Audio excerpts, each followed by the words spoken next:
Hello friends.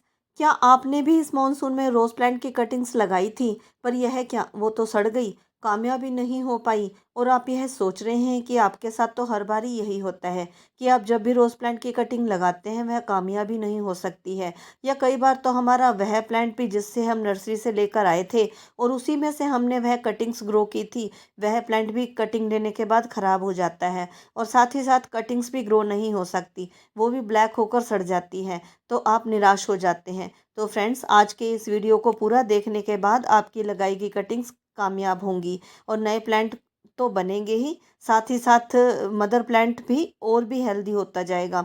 तो friends, video को बिना स्किप किए पूरा देखिए तथा बताया गया हर स्टेप फॉलो कीजिए, जिससे आपका प्लांट और कटिंग दोनों अच्छे से ग्रोथ ले सकेंगे। तो चलिए फ्रेंड्स, वीडियो को शुरू करते हैं।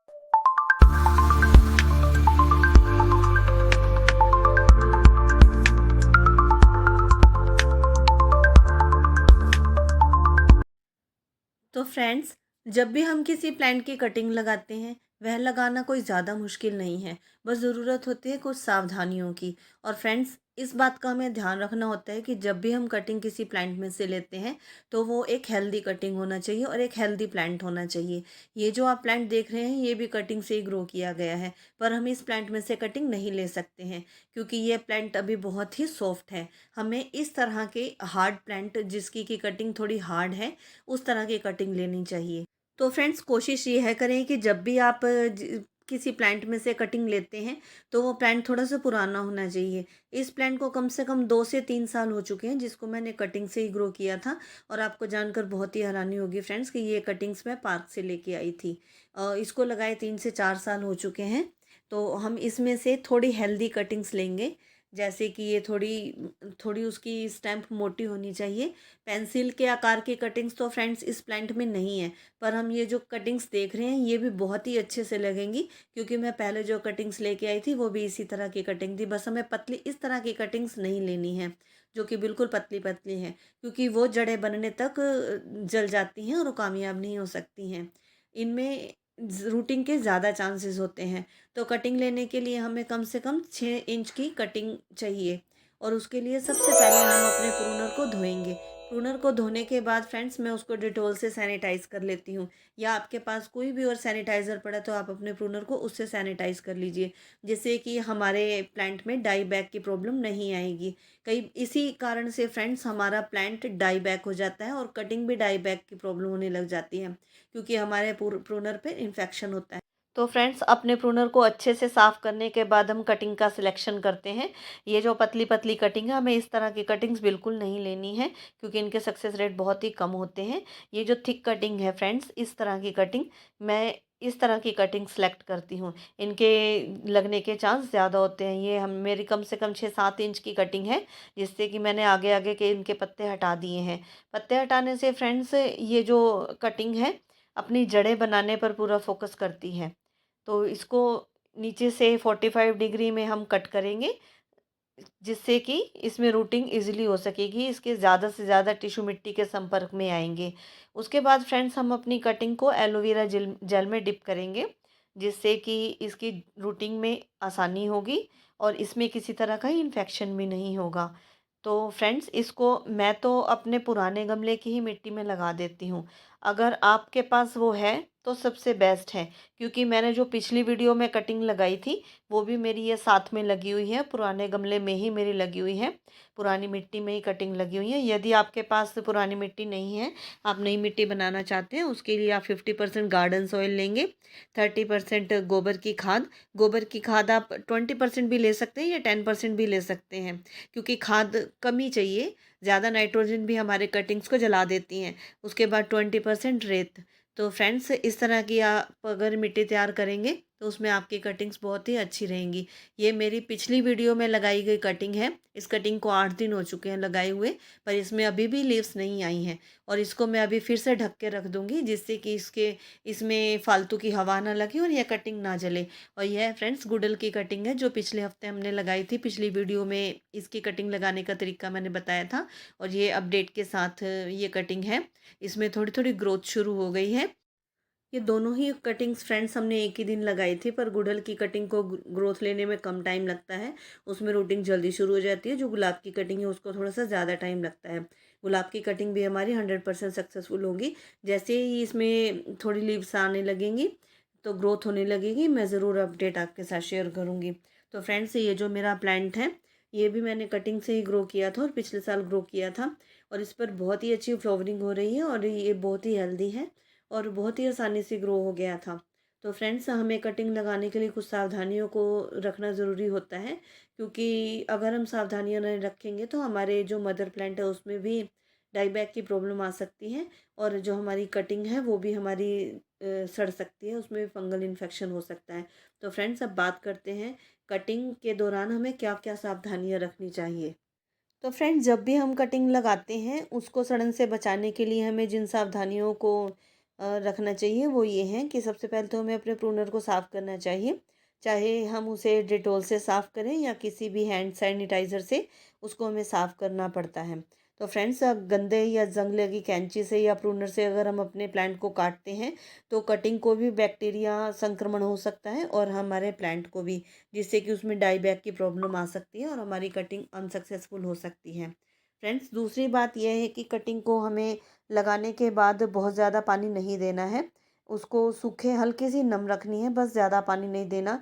ज़्यादा पानी देने से भी कटिंग में सड़न हो सकती है। तीसरी बात का हमें ध्यान रखना है कि फ्रेंड्स, गलत मिट्टी का प्रयोग नहीं करना है।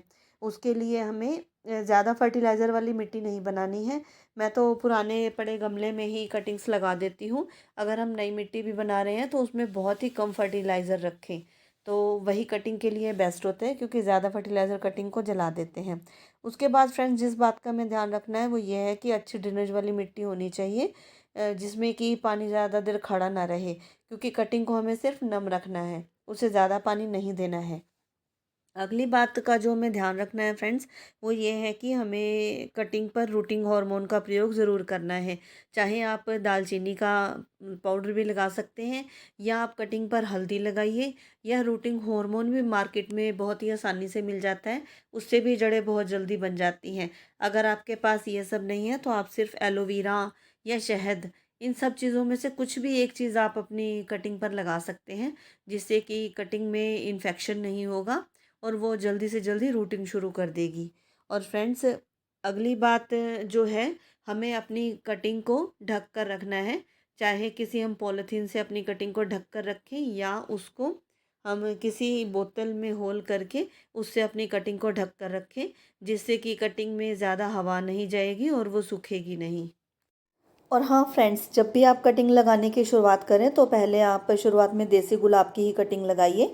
देसी गुलाब अधिकतर इस तरह के होते हैं, ये गुलाबी या लाल रंग के होते हैं, और इनकी कटिंग लगाना बहुत ही आसान होते हैं, क्योंकि फ्रेंड्स ये कटिंग्स बहुत ही हार्डी होती हैं, रफ़ एंड टफ़ फ्लावर्स होते हैं, और ये है गर्मी सर्दी बरसात सब कुछ आसानी से सहन कर लेते हैं, और इनमें खुशबू भी बहुत अधिक होती है, और इनकी देखभाल भी बहुत ही कम करनी पड़ती है, और फ्लावरिंग होती है बहुत ही ज़्यादा। पर जब हम अगर बात करते हैं हाइब्रिड रोज़ की, तो फ्रेंड्स उसकी देखभाल भी बहुत ही मुश्किल होती है और उसकी कटिंग के सक्सेस रेट भी बहुत ही कम होते हैं। वो सिर्फ 30 से 40% ही सक्सेसफुल होती हैं, पर वो भी जब आप एक्सपीरियंस होल्डर हो और अच्छे से आपको कटिंग्स लगानी आती हैं। तो शुरुआत जब भी करें आप देसी गुलाब से ही शुरुआत करें। फ्रेंड्स, अब बात करते हैं गुलाब की केयर के बारे में। जब आप रिपोर्टिंग उसकी तभी करें फ्रेंड्स जब वो अच्छे से ग्रोथ ले ले।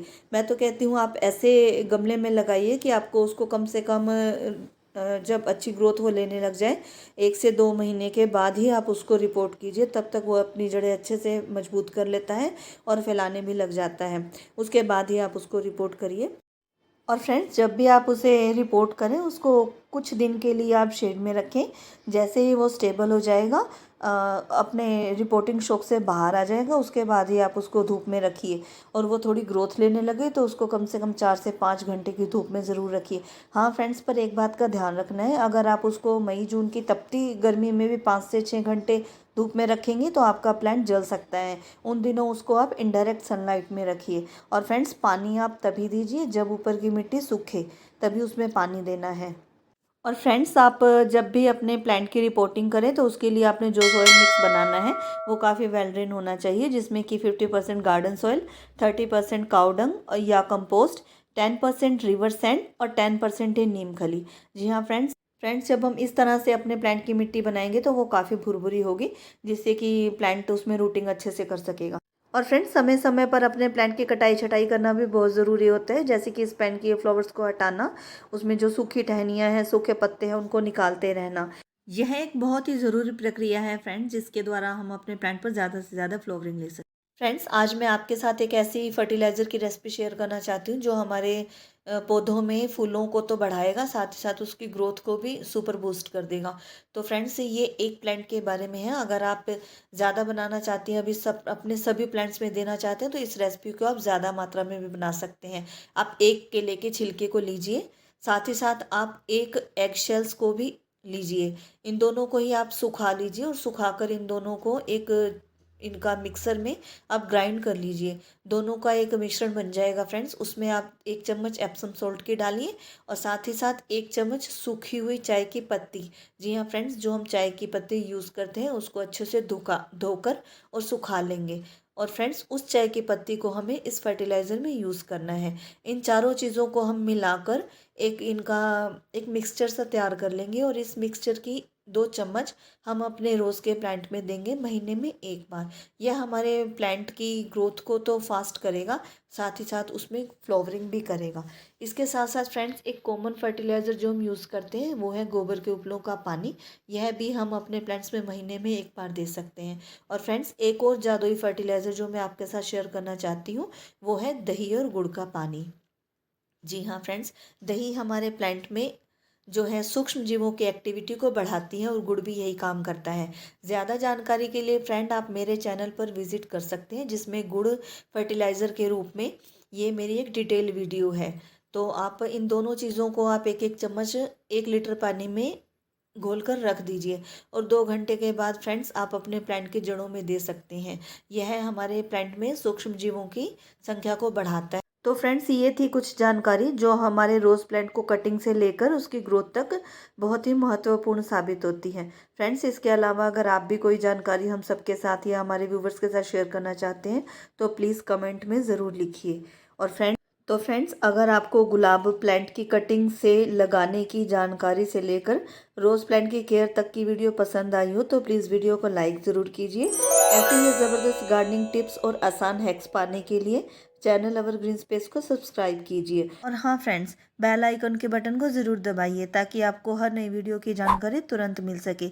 आपकी एक लाइक से हमें मोटिवेशन मिलता है और वीडियो को रीच भी मिलती है। तो प्लीज़ पसंद आए वीडियो तो लाइक ज़रूर कीजिए। Okay friends, happy gardening.